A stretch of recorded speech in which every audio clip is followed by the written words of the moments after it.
안녕하세요. 저는 얼마 전 마흔이 된 40대 여성 사연자입니다. 이 나이쯤 되었으니 대충 예상하시겠지만 저도 한때는 결혼이라는 걸 했었어요. 하지만 지금은 이혼을 했고 이제 막 3살 된 어린 아들을 혼자 키우고 있네요. 아직은 아이도 어리고 저도 젊기에 당장 걱정은 없지만 앞으로 남편 없이 아들을 어떻게 길러야 하나 늘 걱정이 있습니다. 어쩌다 내가 이런 신세가 되었는지 지금도 여전히 믿기지 않지만 그렇다고 자식을 둔 엄마가 기죽어 있을 수는 없다 싶네요.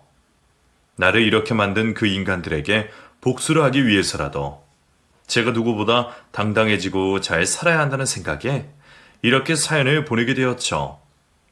어쩌다 제가 말도 안 되는 일을 겪고 이혼을 하기는 했지만 저는 원래 결혼 생각이 없던 사람이었습니다.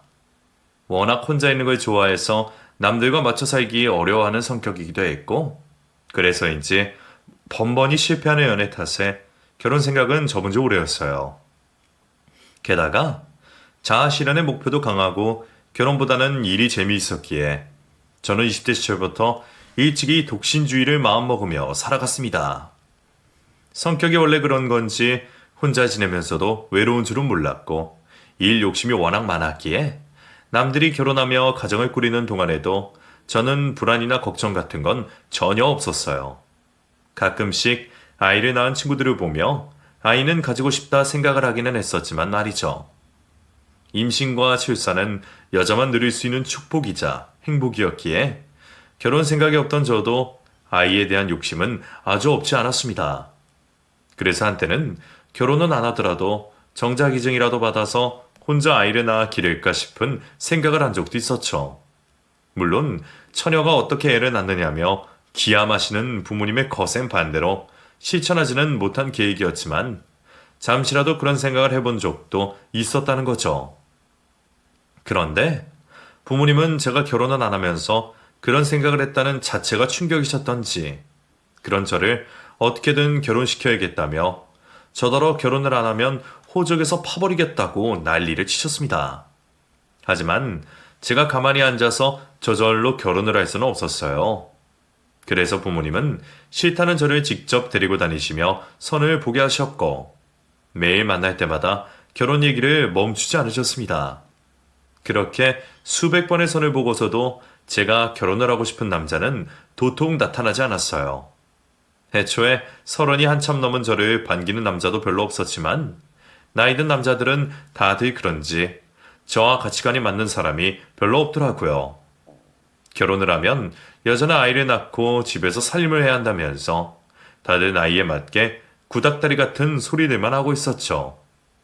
그런 남자들 덕분에 제 결혼은 점점 멀어졌고 결국 저는 30 중반이 넘어서까지 결혼에 성공하지 못했습니다.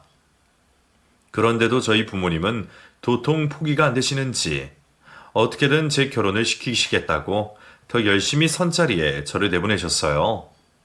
그리고 그때 제가 저희 남편을 만나게 되었습니다. 처음 만났을 때부터 저와 비슷한 점이 많아 보이던 그 사람은 저와 가치관이 정말 비슷하다 싶었습니다. 남자 여자 차별도 없고 말하는 것도 저와 많이 닮아 보이던 사람이었어요. 나랑 비슷하게 억지로 끌려 나온 것처럼 결혼에는 별 생각이 없어 보이는데도 제게 매너 있게 성의를 보이는 그 사람에게 참 좋았죠. 그래서 다른 사람을 만날 바에는 그 사람을 한 번 더 만나자며 시간을 가졌고 그렇게 한 번, 두 번 이어진 만남이 그 후로 쭉 이어지게 되며 결국 저희는 결혼까지 성공하게 되었습니다. 어쩌면 저희들의 결혼에는 처음부터 사랑이 없었는지도 모르겠어요. 애초에 나이 다 먹어 선자리에서 만난 사람들이 서로 첫눈에 반할 일도 없었고 운명을 기대했던 것도 아니기에 사랑보다는 조건에 맞춘 결혼이었을 겁니다. 하지만 그런 저희 둘 사이에도 애정은 있었습니다. 사랑의 모양은 여럿이기에 우정도 애정이라 할 수 있을 테니 말이에요. 시작이 그래서 그런지 연인보다는 친구에 가까운 부부였지만 저희는 서로 만족했어요. 저희 부부는 서로를 존중할 줄 알았고 배려하는 법도 알았습니다. 그래서 상처 주는 일이 없어서 그런지 몰라도 저희 부부관계는 남들이 보기에도 돈독해 보일 정도로 좋았어요. 그 덕에 생각해 본 적 없던 저희 결혼 생활은 제 생각보다 행복했고, 저희의 신혼도 오랜 연인들 못지않게 오붓하고 즐거웠습니다. 연애 기간이 짧았던 탓에 오히려 신혼이 되어서야 서로를 더 많이 알게 되었던 것 같아요. 결혼 직전까지도 존댓말을 쓰던 저희가 신혼이 지나서야 서로 말을 편하게 놓게 되었으니 말이에요. 함께 살다 보면 그렇게 정이 들어가는 건지 남편과 저는 점점 더 가까워졌고, 그렇게 결혼 3년 차에는 제가 임신을 하며 저희들은 좋은 부모가 될 준비를 해야 했습니다. 결국 저는 남들보다 늦은 나이에 예정이 없던 결혼을 하고 아이까지 낳아 기르게 되었죠. 인생 계획에는 없던 일이었지만 아이는 제게 무엇보다 중요한 존재였습니다. 그래서 누구보다 이를 중요하게 생각하던 제가 임신을 하고서부터는 일보다 아이를 먼저 걱정하게 되었고, 평생 쓸 일 없다 생각했던 육아휴직까지 쓰며 완전히 부모의 길을 걷기 시작했어요. 그렇게 출산 휴가에 육아휴직까지 쓰게 된 저는 무려 2년 가까운 시간 동안 혼자 아이를 돌보며 독방 육아를 하게 되었습니다. 그래도 내 품으로 낳은 자식이 귀하기는 한 건지 아이와 단둘이 집에 있는 게 힘들면서도 그 시간들이 제게는 참 소중한 시간들이었어요. 제 평생 가장 행복한 순간들이었고, 지금 다시 돌아간다고 해도 그 시절을 포기하지는 않을 겁니다. 그만큼 아이로 인한 기쁨은 무엇과도 바꿀 수 없을 정도로 큰 기쁨이었지만, 혼자 계속 독방 육아에 시달리던 저는 제가 언제까지 집에서 혼자 아이만 키우고 살 수 있을지 자신이 없었습니다. 제가 좋아서 선택한 일이고 제 아이였으니 당연한 결정이었지만, 남편이 일하며 사회생활을 하는 동안 저 혼자 집에서 아이만 보고 있으려니 저도 점점 좀이 쑤시고 제 미래가 걱정스러워지기 시작했어요. 다른 선배들을 봐도 결혼해서 아이 낳고 육아휴직 쓰다 보면 몇 년 안에 회사로 다시 복귀하는 사람들이 절반이 되지 않았기에 봐왔던 게 있었던 제게 그런 걱정은 당연한 염려일 수밖에 없었습니다. 하지만 사실 그것도 저의 배부른 고민이었습니다. 전문직이었던 남편이나 저나 연봉이 적지도 않았고 양가 집안 형편도 넉넉한 편이었기에 제가 꼭 다시 회사로 돌아가야 할 이유는 없었어요. 물론 돈 때문만은 아니기에 저도 일 욕심이 있으면 돈을 쓰고 사람을 구해 아이를 맡겨놓고 일을 다니면 되는 상황이었습니다. 하지만 저도 미련한 건지 욕심인 건지 제 아이를 차마 모르는 사람 손에 맡기고 싶지가 않더라고요. 그렇다고 나이 드신 부모님들께 도움을 받고 싶지도 않았기에 결국 제가 선택할 수 있는 방법은 제가 제 커리어를 포기하고 아이를 돌보는 것밖에 없었습니다. 아이의 엄마는 저였기에 아이를 위해 희생하는 것도 저일 수밖에 없는 것이죠. 남편 역시 아이를 예뻐하는 만큼 평소 여유가 있을 때면 육아에 도움을 주고 저를 많이 도와주고 싶어 했지만 그 사람도 워낙 바쁘게 일하는 사람이었다 보니 큰 도움이 되지는 못했어요. 남편이 매일 야근에 지쳐 집으로 돌아오고 나면 아이는 이미 잠들어 있었고, 그래서 남편은 제게 미안해하곤 했었어요. 하지만 어쩔 수 없는 일이었기에 저는 서운함이나 섭섭함보다는 어린 자식 얼굴을 제대로 보지 못하는 남편의 상황이 더 안타깝기만 했습니다.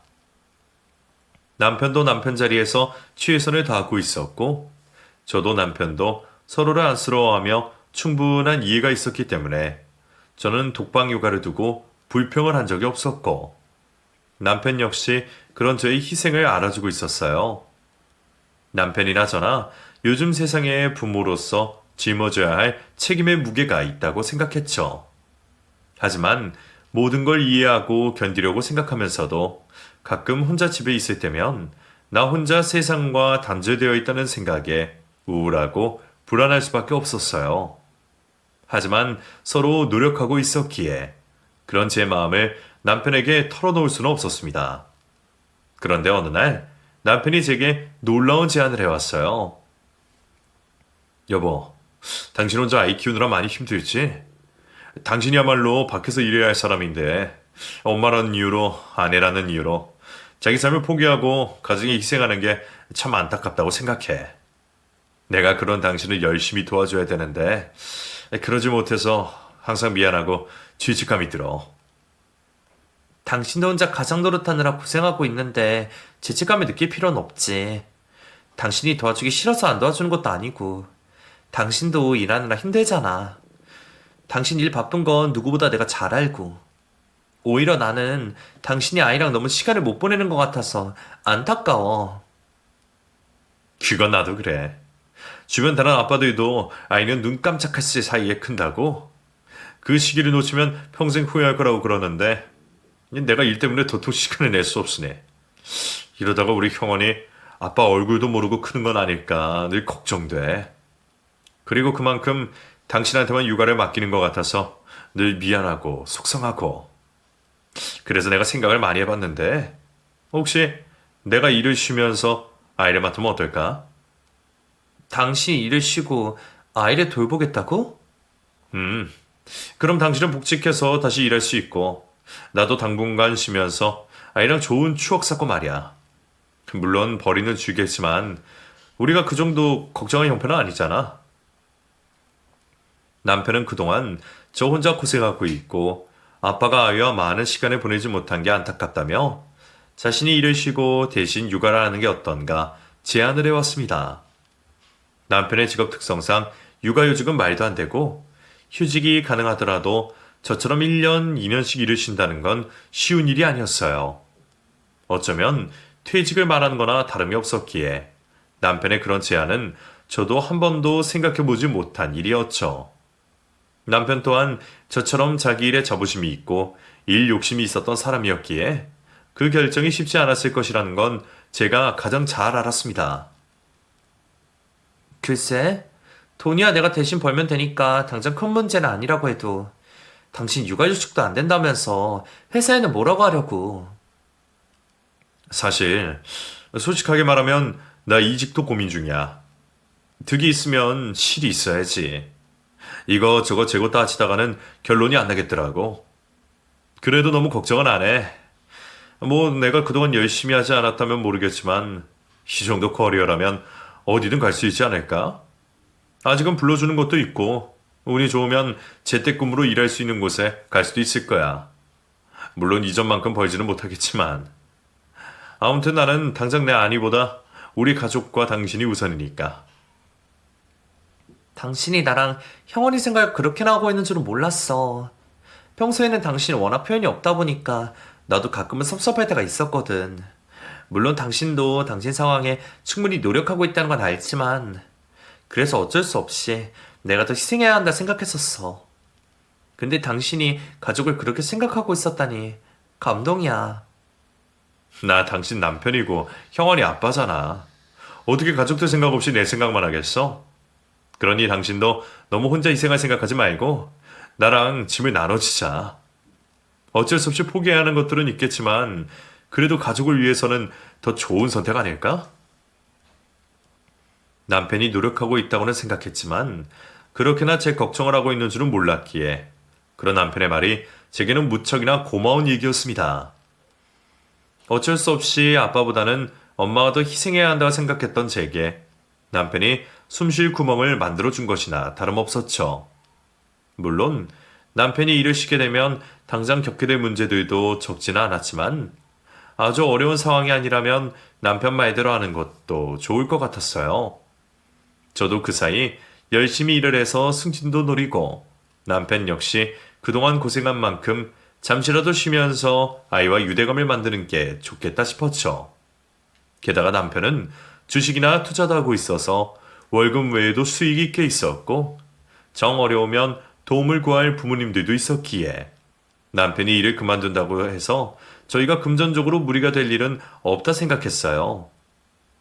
그래서 저는 남편의 말에 찬성하기로 했고 남편 역시 오랫동안 고민해왔던지 큰 고민 없이 휴직을 신청하게 되었습니다. 휴직 기간인 1년이 지나면 어떻게 될지 복직을 확신할 수 없고 한치를 알 수 없는 미래였지만 당장 가족의 행복을 바란 저는 그 걱정은 나중에 가서 하자 싶었어요. 그리고 그때 남편은 제가의 휴직과 함께 이사를 제안했습니다. 그리고 말이야, 우리 이참에 전에 이세 계획했던 거 미리 실행하면 어떨까? 형원이 학교 문제로 이사 가자고 했었잖아. 마침 지금 시기도 딱 좋고 집이 비어져 있으니 이사할 수 있을 때 하면 좋지 않을까 해서. 나중에는 일하느라 바빠서 여력이 없을지도 모르니까 당신이나 나나 여유 있을 지금 미리 이사를 하는 게 좋지 않겠어? 물론 그쪽으로 하면 처가랑은 좀 멀어지겠지만 어차피 내가 아이를 돌볼 거니까 괜찮을 거고. 원래 몇 년 뒤에는 이사할 생각이었으니까 당신은 어떻게 생각해? 그래, 당신 말대로 하자. 나중에 이사하려면 집 문제고 이사 문제고 이래저래 또 골치 아플 거야. 원래 저희는 아이가 학교에 들어갈 즈음에 학군이 좋은 동네로 이사를 계획할 생각이었습니다. 저희가 결혼하기 전에 남편이 청약에 당첨되어서 가지고 있던 집이 있었거든요. 나중에 결혼할 때를 생각했는지 위치도 동네 분위기도 아이 중심적이었는데 막상 저희가 결혼할 당시에는 다른 사람에게 세를 주고 있어서 저희가 들어가 살지 않았어요. 그리고 그때는 조금 떨어진 신도시보다는 회사에 가까운 도심에 집을 구하는 게 맞다 싶었었죠. 그래서 나중에 아이가 자라고 학교 갈 때가 되면 그 집으로 이사를 가자 말했었는데 남편은 여유가 있을 때 이사라는 게 좋을 것 같다며 미리 이사를 가자 말했습니다. 그렇게 저희 복직과 동시에 이사를 하게 되었고 저희는 새 집에서 다시 새 출발을 하는 심정이었어요. 그리고 그만큼 저도 마음가짐이 달라질 수밖에 없었습니다. 그때 저는 무조건 잘해야겠다는 생각뿐이었어요. 2년 가까이 쉬다가 복직을 해서 그런지 다시 적응하려 노력해야 하는 일도 많았고 쉬다가 돌아왔다고 무시당하기 싫은 마음에 더 신경 써서 직장 생활을 할 수밖에 없었어요.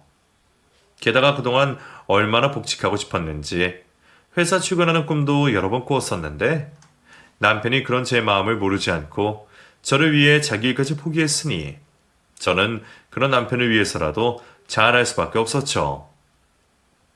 그렇게 제가 굳은 결심으로 열심히 회사 생활에 다시 적응해 나가는 동안 남편은 어린아들과 단 둘이 지내며 아빠 노릇에 적응해 나가고 있었습니다. 이제는 아이도 20개월이 훌쩍 넘어 엄마도 덜 찾고 말은 못해도 표현을 할 줄 알기에 이전보다 걱정은 덜했지만 제가 그래도 엄마는 엄마인지 남편을 100% 믿지 못하고 내심 불안하기도 했었어요. 아빠 혼자 아이를 잘 챙길 수 있을지, 혹시 둘만 있다가 무슨 사단이 나는 건 아닌지 별별 생각을 다 하느라 복직하고 한동안은 마음이 아주 편할 수는 없었어요. 하지만 남편은 제 기대보다 훨씬 잘해주고 있었습니다. 처음 육아를 하기에는 서툴 수도 있을 텐데도 남편은 어쩌면 저보다도 아이를 잘 챙기는 듯 하더라고요. 종일 단둘이서 지냈던 얘기를 듣다 보면 남편이 얼마나 열심을 다해 아이를 돌보는지 알 수 있었습니다. 저는 혼자 아이를 볼 때 어쩔 수 없이 스트레스도 받고 힘든 일이 많았는데 남편은 아들과 재미있게 놀아주고 아이를 위해 소홀히 하는 법이 없어 보였어요. 게다가 매번 제게 찍어 보내주는 아이 식사도 무척 정성스러워 보였고 손이 많이 가서 저도 미처 해주지 못했던 음식까지 하는 걸 보며 나보다 남편이 낫다 싶은 생각까지 들었죠. 그런 덕에 저는 결국 걱정을 놓을 수밖에 없었습니다. 나보다 훨씬 아이를 잘 챙기는 것 같은 남편의 모습에 괜히 제 스스로 반성을 할 정도였죠. 남편의 그런 노력이 전부 저를 위한 것이라 생각했던 저는 그런 남편에게 더욱 고마웠고 그만큼 더 열심히 일을 할 수 있었습니다. 덕분에 저는 남편 외조를 받으며 회사 일에도 금세 적응해 갈 수 있었고 다시 이전처럼 제 자아를 가질 수 있었어요. 한동안 혼자 집에 있으며 우울했던 저였는데 남편과 제가 서로 도우며 열심히 살아가는 것을 보니 결혼하기를 정말 잘했다는 생각까지 들었네요. 그렇게 걱정할 것 없이 잘 지내던 어느 날 그 일이 터지고 말았습니다. 고객님, 정수기 코디예요. 오늘 방문 드리기로 했는데 집에 아무도 안 계신 것 같네요. 예? 정수기요? 아, 그게 오늘이었나요? 퇴근 직전 받은 전화에 저는 아차 싶은 생각이 들었습니다. 저희가 이사를 하고서 그날 처음으로 정수기 때문에 코디분이 오시기로 했었는데 원래 제가 하던 일이라 제가 혼자 약속을 잡고서는 그걸 까먹고 남편에게 말을 못했더라고요. 그 사실을 몰랐던 남편이 집을 비웠던지 집에 아무도 없다며 코디분이 제게 전화를 주셨었죠. 평소 남편이 아이를 데리고 여기저기 잘 다니기는 했지만 저한테 말도 없이 멀리 나가지는 않았을 거라는 생각에 저도 급히 남편에게 전화를 해봤습니다. 그런데 남편은 무슨 사정인지 전화를 받지 않았어요. 제 전화를 무시할 사람은 아닌데 닿지 않은 연락에 저도 당황스러울 수밖에 없었습니다. 그래서 어쩔 수 없이 다시 약속을 잡자니 그분도 바쁘신지 한참 뒤에나 된다고 해서 곤란하더라고요. 그렇다고 아이 키우는 집에서 위생 관련된 문제를 대충 생각할 수도 없고 결국 제가 곧 퇴근이니 금방 가겠다고 해서 1시간 정도 약속을 미뤄주시기로 하셨어요. 일하시는 분 사정을 곤란하게 만들어서 죄송한 마음에 저는 급히 집으로 달려갈 수밖에 없었어요. 그래도 그분이 제 사정을 봐주시고 기다려주신다고 하셔서 정말 다행이었죠. 그 사이에도 남편과는 여전히 통화가 되지 않았지만 다행히 제 시간 안에는 도착할 수 있겠다며 한시름을 놓을 수 있었습니다. 그렇게 제가 집에 도착해서야 코디분을 만날 수 있었고 계획대로 정수기 점검도 받을 수 있었어요. 저도 예전이었다면 정수기 필터 교체 며칠 미룬다고 걱정하지 않았을 텐데 아이가 생기고 보니 작은 일 하나에도 예민해지곤 하더라고요. 죄송해요. 제가 약속을 까맣게 잊어버렸네요. 이사를 하면서 코디문도 바뀌다 보니까 제가 실수했어요. 요 몇 달 사이에 제가 이사니 복직이니 이래저래 신경 쓸 게 많았거든요. 그러게요. 새로 오셔서 저랑은 처음 보시는 거죠? 네. 근데 또 미루려니 아이 때문에 신경이 쓰여서요. 그럴 수 있죠. 아이 키우는 집은 다들 꼼꼼히 하시니까요. 저도 다른 집 먼저 방문해서 괜찮았어요. 너무 신경 안 쓰셔도 돼요. 근데 고객님 아이가 몇 살이에요? 저희 아이는 이제 막 25개월 넘었어요. 제가 복직하면서 아이 아빠가 돌보고 있는데 둘이 잠시 어디 나갔나 봐요. 여기 사진 보실래요? 코디분과 잠시 대화를 나누었던 저는 주방 냉장고에 붙어있던 저희 아이 사진을 코디분께 보여드렸습니다. 저도 전에는 여기저기 아이 사진 붙여놓는 사람들을 이해하지 못했는데 제가 엄마가 되고 보니 매일 보는 아이 얼굴을 자꾸 붙이게 되더라고요. 그래서 이사하면서도 제일 먼저 했던 게 새로 옮긴 냉장고에 아이 사진을 붙이는 거였죠. 저희 아이를 궁금해하시는 코디분께 아이 사진을 보여드렸는데 그 코디분이 갑자기 제 아이 사진을 보며 깜짝 놀라시는 겁니다. 어? 이 옆동에 102호에 사는 앤데 얘가 고객님 아이라고요? 제 아이를 보고 놀라던 코디분은 사진 속 아이가 옆동에 사는 아이라며 말도 안 되는 이야기를 하고 있었습니다. 오늘 처음 본 정수기 코디가 굳이 제 기분을 상하게 하려 할 의도는 없었겠지만 내 아이를 다른 집 아이라 하는 그 얘기가 황당하고 기분 나쁠 수밖에 없었어요. 원래 그 나이 대 아이들은 다 자라지 않은 탓에 비슷하게 보일 수도 있고 자기 자식이야 자기 눈에나 예쁜 거니 남의 아이 얼굴이 특별히 세세하게 기억나지 않아 다 비슷해 보일 수는 있지만 닮은 애라는 말을 뭐 그리 기분 나쁘게 하는지 저는 그 말에 기분이 상할 수밖에 없었죠. 아, 예.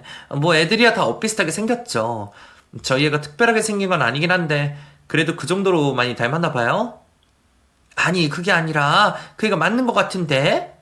나도 그냥 닮은 거면 말 안 할 텐데 여기 눈 밑에 점까지 똑같아서 너무 놀라서 그래요. 아이 이름이 혹시 무슨 원이 아니에요? 뭐더라? 예? 설마 형원이요? 얘 맞아요, 형원이요. 이름까지 같은 거 보니 맞네. 내가 여기 오기 바로 전에 그 집에서 형원이를 봤다니까요. 아예 엄마 아빠 다 있는 것 같던데. 그게 무슨 말이에요? 저희 애를 조금 전 옆동에서 보셨다고요? 심지어 엄마 아빠가 있다고요? 저도 이런 상황은 처음이라 당황스럽긴 한데 제가 그 집에서 형원이를 본 게 이번이 처음이 아니에요. 그리고 제가 갈 때마다 엄마 아빠도 항상 같이 계시었고 저한테는 분명 두 분이 부부라고 하셨어요. 혹시 형원이가 쌍둥이거나 입양을 갔거나 그런 건 아니죠? 당연히 아니죠. 형원이는 제가 낳은 유일한 제 자식이라고요. 근데 얼굴에 이름까지 똑같은 아이가 있을 수 있나요? 그 애가 거기 사는 건 확실하게 보신 거예요? 그럼요.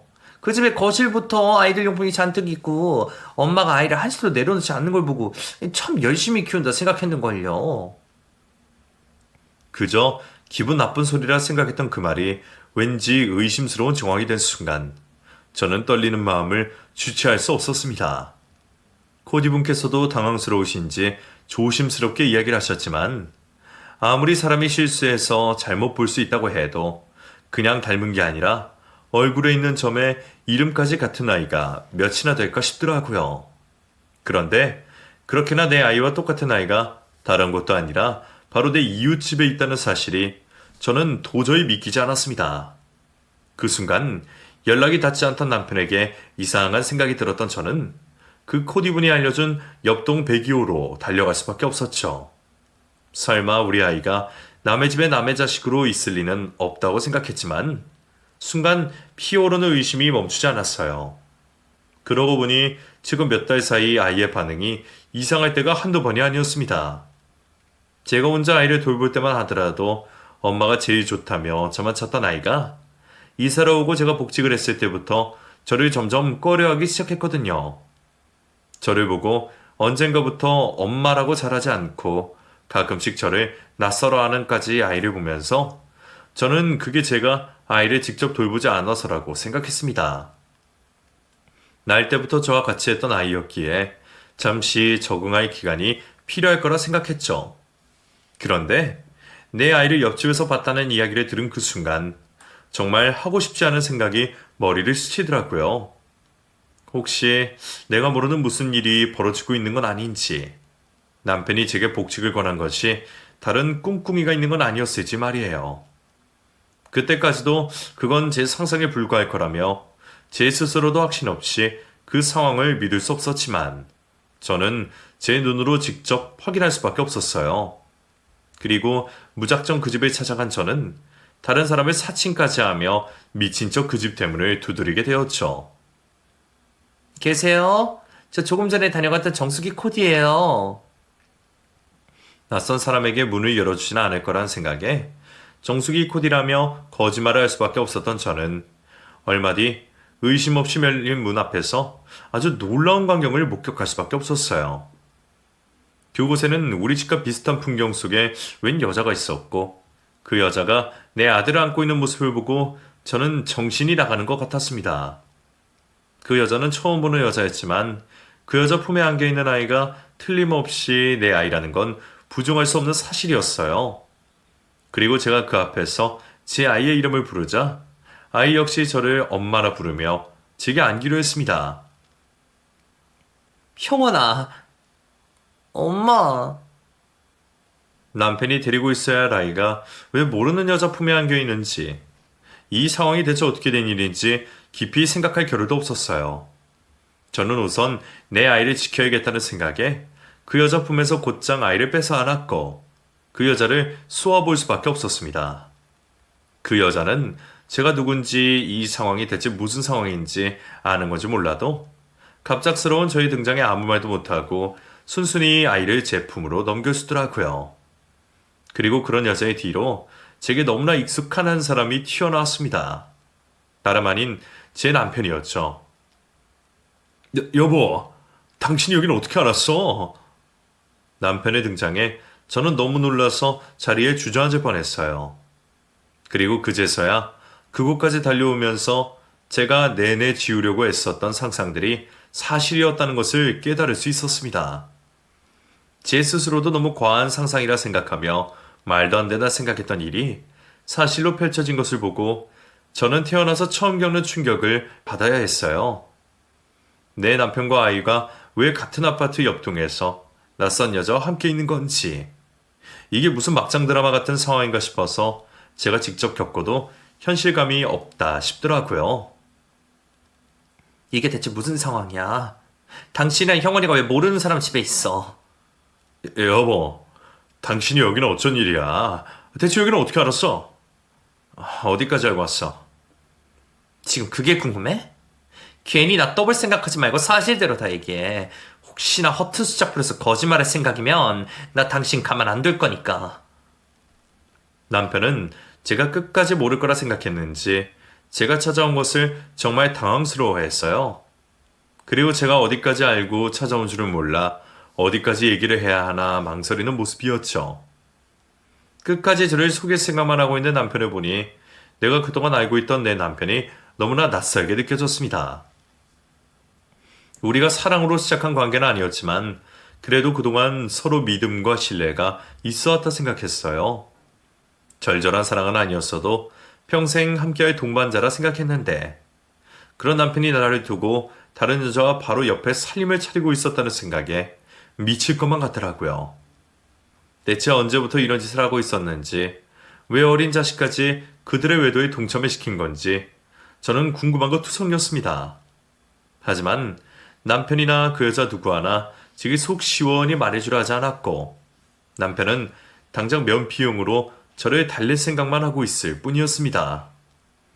기막힌 그 상황에 정신이 아득해지는 듯 했지만 그런 배신감과 기막힌 만큼이나 분노 또한 적지 않았습니다. 그리고 그 분노는 남편과 그 여자 모두에게 향하고 있었죠. 남편과는 충분히 할 얘기가 많지만 그 여자와도 나눌 말이 많다 싶었어요. 하지만 그 여자는 비겁하게도 내 남편의 방패 삼아 그 뒤에 숨어 아무 말도 하지 않았고 제가 묻는 말에도 일절 대답을 할 생각이 없어 보였습니다. 입이 없어요? 대체 무슨 생각으로 이런 일을 벌였느냐고. 내 남편이랑 바람을 피울 생각이면 둘이서만 하면 되지. 왜 아무 잘못 없는 내 아이를 데려다가 자기 자식인 양 했냐고? 여보, 그만해. 나머지는 내가 다 설명한다고 했잖아. 다 내 잘못이야. 저 사람은 아무 죄 없어. 그러니까 나랑 집에 가서 얘기하자, 어? 너랑은 충분히 얘기할 시간 많으니까 닥치고 가만히 있어. 지금 감히 내 앞에서 저 여자를 감싸고 있어?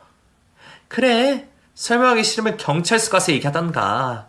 당신 이거 아동유괴야. 내가 당신 납치유기를 신고할 거니까 경찰서 가서 설명해, 알았어? 유괴라니. 형원이 내가 직접 데려온 건데 그게 말이 돼?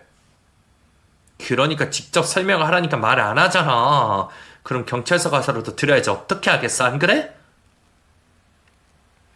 어차피 유괴라고 신고를 해봤자 아이의 아빠인 남편이 끼어있는 순간 그 여자가 죗값을 치를 일은 없을 것은 저도 잘 알고 있었어요. 치정 사건에 경찰들이 깊게 개입할 일도 없을 거고 조사라 해도 훈방 조치 정도로 될 거라 생각했지만 그럼에도 그냥 넘어갈 생각이 없던 저는 경찰에 그 여자를 아이 유괴로 신고를 할 수밖에 없었습니다. 그렇게 신고를 받고 달려온 경찰에 의해 저희 모두는 경찰서로 향하게 되었고 아이가 걱정되었던 저는 평소 알고 지내던 지인에게 잠시 아이를 맡기며 경찰서로 따라가게 되었죠. 그리고 경찰서에 도착해서 알게 된 사실은 정말 기막히고 놀라운 일들이었습니다. 남편과 그 여자는 제 예상보다 오래된 사이였어요. 그냥 어쩌다 바람이 나서 그런 일을 벌어진 게 아니라 훨씬 오래전부터 충분히 계획되었던 상황이었더라고요. 그 여자는 제가 남편을 알기 한참 전부터 만나왔던 남편의 연인이었어요. 심지어 남편과 결혼까지 약속하고 남편이 죽고 못 살았던 마지막 사랑이었죠. 그래서 나 몰래 바람을 피웠던 건지 모르겠지만 그 와중에 대체 왜 남의 아이를 데려다가 자기가 직접 엄마 노릇을 하려 했는지는 여전히 이해할 수 없었습니다. 제 질문에는 끝까지 답하지 않던 여자가 제 대신 묻는 경찰의 말에 겨우 입을 열었습니다.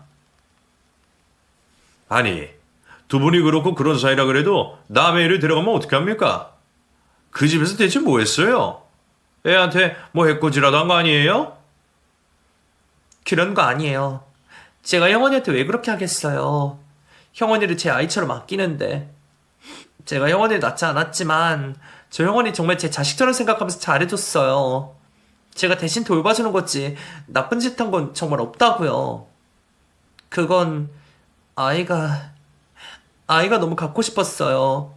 나는 임신할 수 없으니까 잠깐이라도 아이가 준 행복을 느껴보고 싶어서. 알고 보니 그 여자가 아이를 갖지 못하는 몸이었더라고요. 두 사람은 결혼까지 약속하고 식장까지 잡았었지만 결혼 직전에 그 여자가 불임인 것이 밝혀지며 시부모님이 그 여자를 반대하셨답니다. 하나뿐인 외아들의 대를 끊을 수 없었던 부모님은 죽어도 안 된다며 그 둘을 갈라놓았고 결국 그 여자와 억지로 헤어지게 된 남편은 그 후로 결혼 생각이 없었고 부모님 손에 억지로 선차를 끌려다니다가 그나마 말이 통하는 저를 만났던 거죠. 그래서 처음부터 나를 꼭두각시 세우려고 나를 선택한 거야. 왜? 내가 만만해 보였어? 적당히 거짓말 좀 하면 순진하게 속을 거라 생각한 거니? 그런 거 아니야. 나도 당신이랑 새 출발하고 싶었어. 나라고 이렇게 될 거라고 예상했던 건 아니라고. 남편 말로는 처음부터 외도를 이어갔던 건 아니라고 했습니다. 남편은 저를 만나게 되며 어떻게든 그 여자를 잊어보려 노력했지만 여전히 혼자였던 그 여자는 그럴 생각이 없었는지 남편의 결혼 소식에 다시 연락을 해왔답니다.